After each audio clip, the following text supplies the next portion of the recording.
आश्विनाभिषेकायुषेकाय रुद्राय पशुपते पादन्याय श्रीजन्यामि समर्पयामि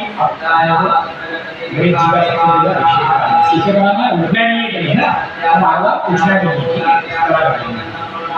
इसे धारण है आइए समझ में इसे धारण है मैं बोलूँ इधर मारो करें महाराज का करिए अकैं प्रणमाशीर्षादेवं भोगीयुक्तं विनायकं मातावासं स्वयेनित्यं नायुष्कामं चित्ते कुटुम्बानन्दं मत्यं वैदिकं वैदिकं तदुक्लं पञ्चमं देवं मेकर्मं दातं धर्मं भारतं च दशमं विनायकं एकादशं गणपति दातुं दशमं ॐ नमस्ते गणपतये तमेव प्रत्यक्षं तत्त्वमसि तमेव केवलं कर्तासि तमेव केवलं कर्तासि तमेव सर्वं कल्पितं ब्रह्मासि तं साक्षादात्मासि नित्यं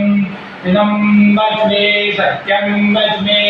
अवत्वं माम् अववक्तारम् अवचोतारम् अवदातारम् अवदातारम् अवनिञ्जानवशिष्यम् अवपश्चातात् अवपुरातात् अवोत्तरातात् अवदक्षिणातात् अवचोर्ध्वातात् अवोत्तरातात् सर्वतोर्मां पाहि पाहि समन्तात् तं वाङ्मयस्तदिति तं वाङ्मयस्तं चिन्मयः।